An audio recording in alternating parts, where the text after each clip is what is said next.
Hi, welcome in BSc PCM classes. Today I will discuss about the time dilation. Actually, time dilation क्या होता है? Dilation term कहाँ से आया है? तो जो डायलेशन टर्म आया है वो डिले टर्म से आया है। डिले मीन्स होता है लेट। लेट मीन्स जैसे आपको किसी कोई काम करना है 2 घंटे में और आपने पूरा किया है 2 घंटे 45 मिनट में, तो आप यहाँ पर 45 मिनट टाइम को लूज किया है। यानी कहने का मीनिंग ये हो गया कि आपने देरी कर दिया काम को पूरा करने में। उसी तरह से यदि आपने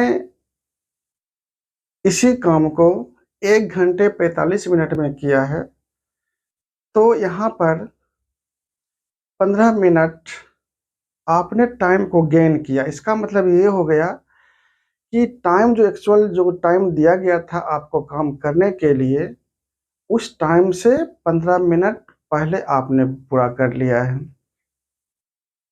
तो ठीक उसी तरह से यहाँ भी हम लोग डिस्कस करेंगे। और इसके लिए क्या करते हैं, सबसे पहले हम लोग 2 रेफरेंस फ्रेम लेते हैं, एक स्टेशनरी और दूसरा moving. Stationary reference frame S लेते हैं, जिसको हम लोग रेस्ट मानते हैं, और दूसरा रेफरेंस फ्रेम मूविंग होता है, जिसको हम लोग एस डैश मानते हैं।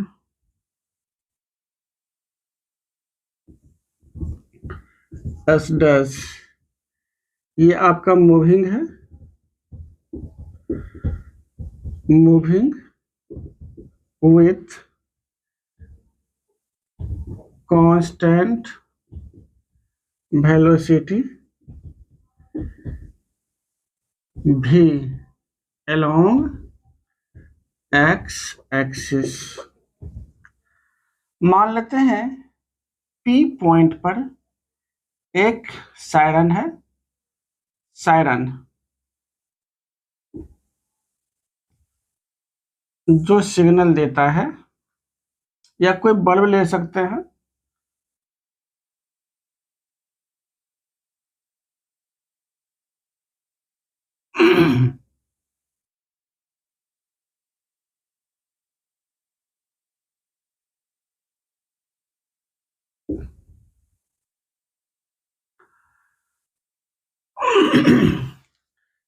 P पॉइंट पर जो है एक सायरन लेते हैं या बल्ब लेते हैं जो सिग्नल देता है after regular interval of time, यानी रेगुलर इंटरवल ऑफ टाइम के रिस्पेक्ट में ये सिग्नल देते रहता है। और मान लेते हैं कि यह जो ऑब्जेक्ट है, इसका पोजीशन वेक्टर r डैश है और r है with respect to observer o dash and o respectively। और ठीक उसी तरह से इसका coordinate x y z with respect to observer o और x dash y dash z dash with respect to observer o dash.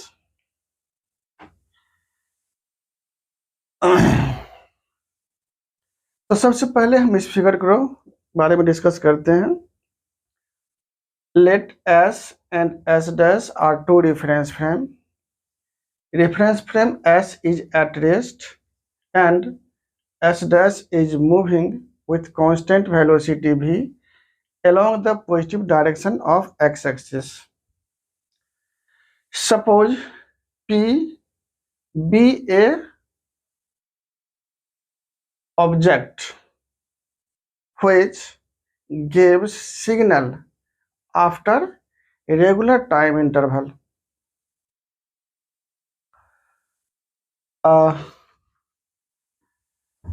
the signal emitted by the object is received by the observer O and O dash। यानी कहने का meaning यह हो गया कि जो signal यह देता है उस सिग्नल को ऑब्जर्वर O और O डैश रिसीव करता है। तो मान लेते हैं कि इस सिग्नल को जो रिसीव करता है यह ऑब्जर्वर वह उसको हम T मान लेते हैं, और इसी सिग्नल को जो ये मेजर करता है उसको हम लोग T डैश मान लेते हैं। अब यह जो ऑब्जर्वर है इस ये जो ऑब्जेक्ट है इस ऑब्जेक्ट को हम लोग इसके रेफरेंस फ्रेम में यानी एस डैश के रिस्पेक्ट में फिक्स्ड मान लेते हैं। तो उस केस में क्या होगा, पहले हम थोड़ा सा डिस्कस करते हैं लैंग्वेज के बारे में। यानी let S and S dash are true reference frame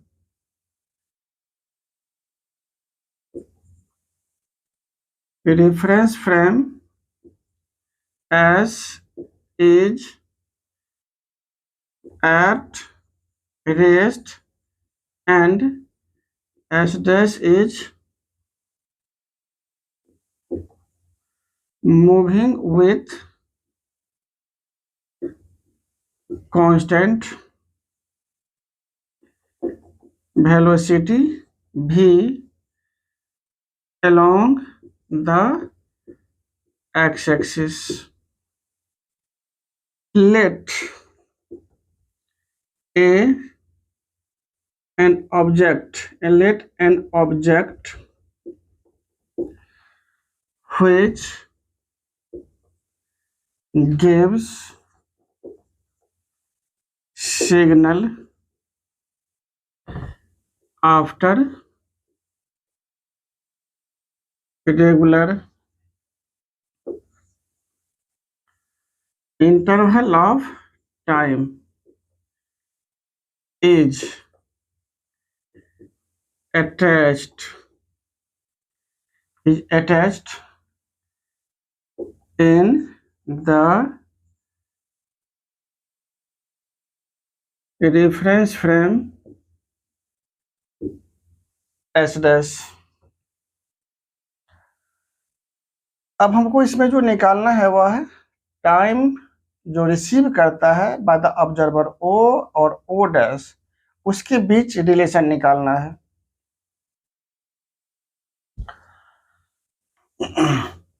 तो अब हम मान लेते हैं at the first time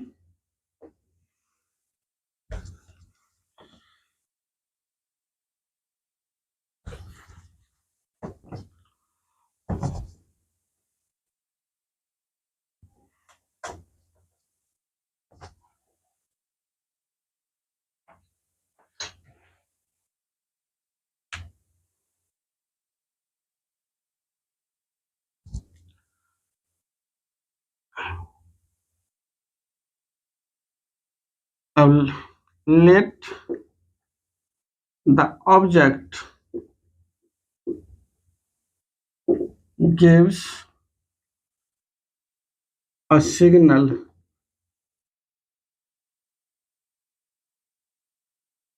and the time measured by the observer O and O dash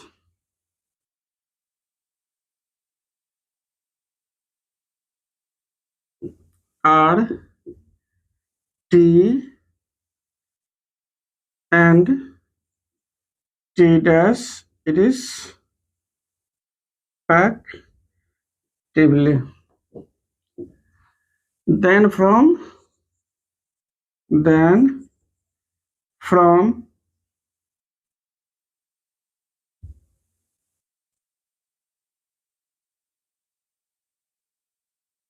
Lorentz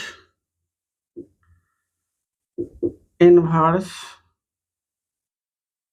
transformation.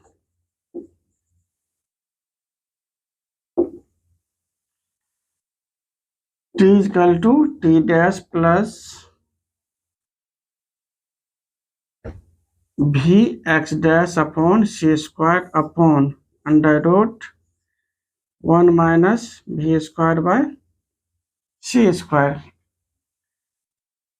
अब यहाँ से जो टाइम मेजर किया गया है by the observer O and O dash वह T1 एंड T1 डैश लिया गया है, तो इसी के अकॉर्डिंग कितना हो जाएगा, T1 is equal to T1 dash plus V x dash upon C square upon under root 1 minus V square by C square. इसको हम लोग फर्स्ट मान लेते हैं।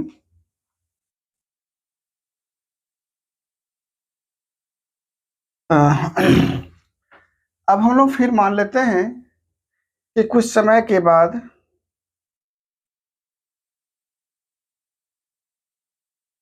ऑब्जेक्ट दूसरा सिग्नल देता है, अनदर सिग्नल देता है, और उस केस में जो टाइम ऑब्जर्वर O और O डैश मेजर करता है वह T2 और T2 डैश ले लेते हैं।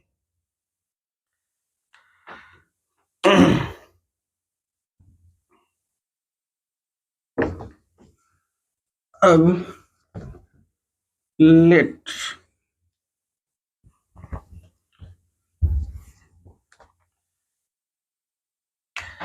let after some time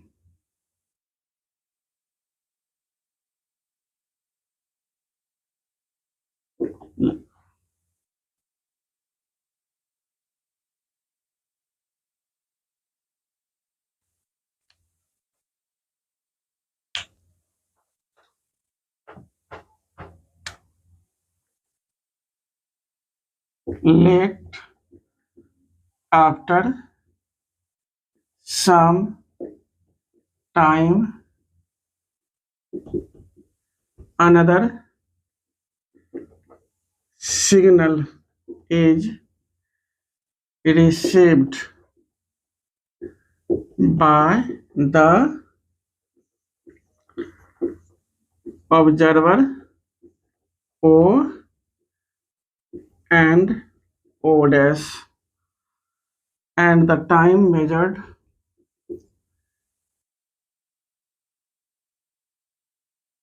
and the time measured by the observer O and O dash are T2 and T2 dash respectively. Then T2 is equal to T2 dash plus Vx dash upon C square upon under root 1 minus V square by C square. Equation number 2.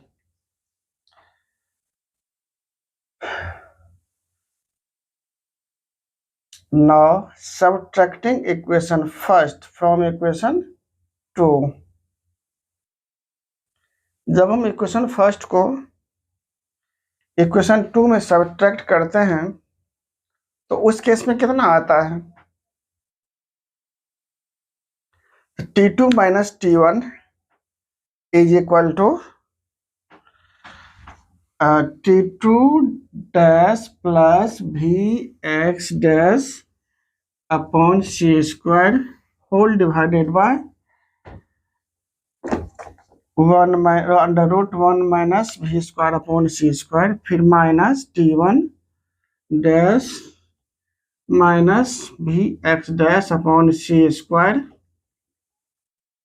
Whole divided by under root 1 minus v square by C square,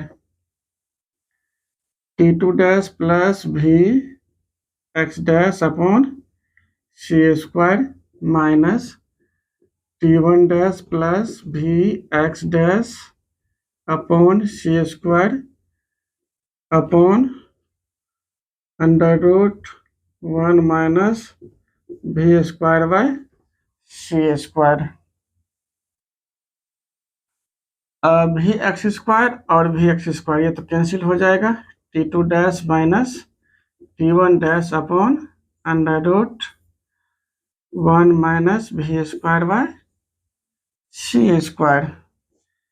this implies t2 minus t1।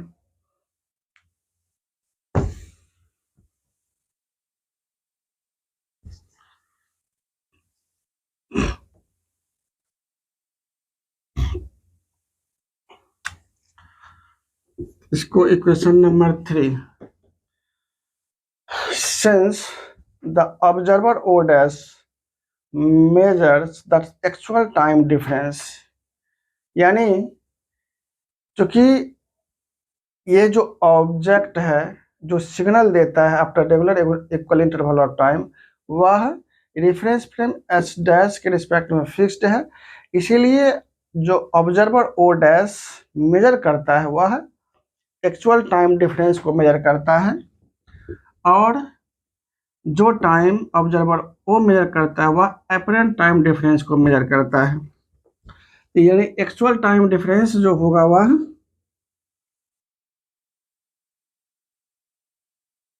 As the observer O dash measures the actual time difference between the signal,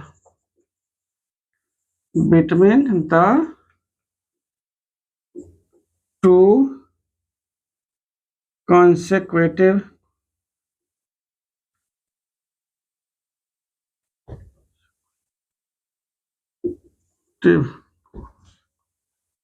signals,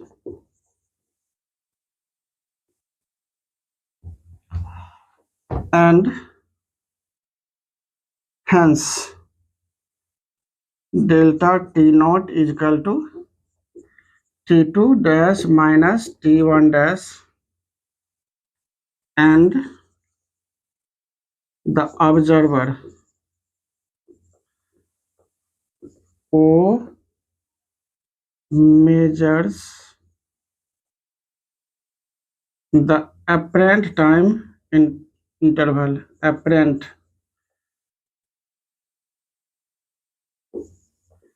time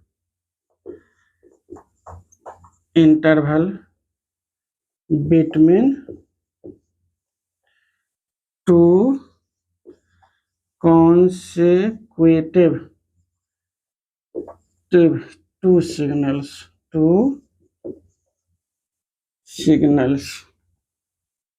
hence delta t is equal to t2 minus t1। from equation 3 से कितना हो जाएगा,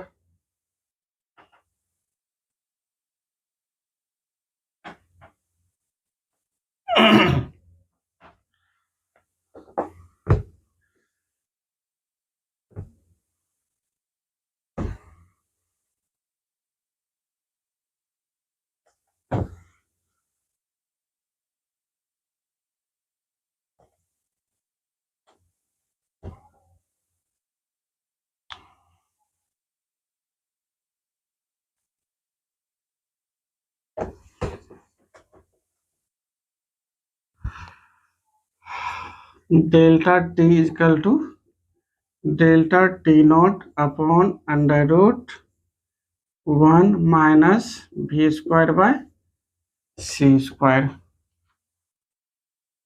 यहाँ से हम लोग क्या देख रहे हैं, पहला केस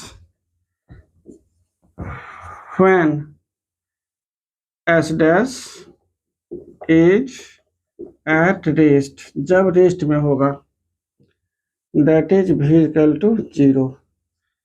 तो यहाँ पर डेल्टा टी डेल्टा नॉट के बराबर हो जाएगा, that is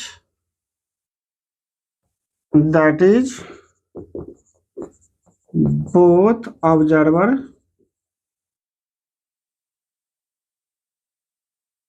measure the same time difference। इसका मतलब यह हो गया कि दोनों ऑब्जर्वर जो है वह सेम टाइम डिफरेंस को मेजर करता है। But when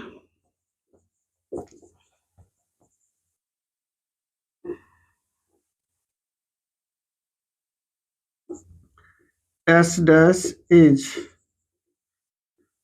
moving with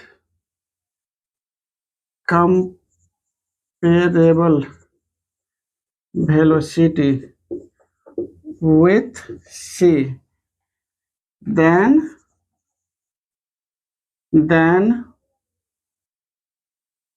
delta t is greater than delta t naught।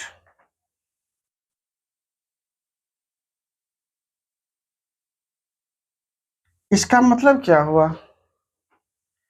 कि यानी जो टाइम इंटरवल है जो ऑब्जर्वर ओ डैश मेजर करता है वह ग्रेटर हो जाता है than the time interval observed by the stationary observer. यानी कहने का मीनिंग यह हो गया कि जो रेट ऑफ एजेज, यानी कहने का मीनिंग ये हो गया कि यदि कोई एस्ट्रोनॉट स्पेस में मूव कर रहा हो तो उसका जो एज जो इंक्रीज होता है वह स्लोली इंक्रीज होता है। यानी कहने का मीनिंग उसका मीनिंग ये हो गया कि उसका rate of variation of ages with respect to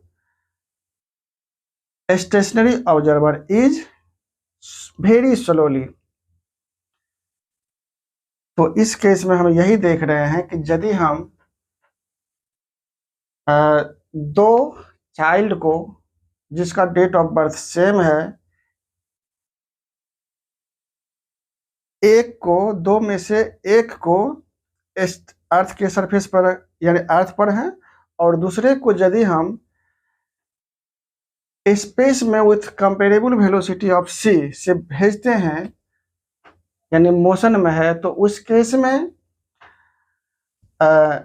जो आपका स्पेस में है वह जब फिर लौट के आता है तो उस केस में जो स्पेस में मोशन में था उसका एज और जो stationary on the surface of earth यानी अर्थ के सरफेस है उसके एज में डिफरेंस पता चलता है। यानी कहने का मीनिंग ये होगा कि जो मोशन में था यानी जो स्पेस में मूव कर रहा था वह काफी यंग दिखाई पड़ेगा with respect to stationary observer. This is the expression of time dilation. आज हम लोग इस वीडियो में इतना ही डिस्कस करते हैं और नेक्स्ट क्लास में हम लोग एडिशन ऑफ वेलोसिटी के बारे में डिस्कस करेंगे। आज इतना ही। Thank you.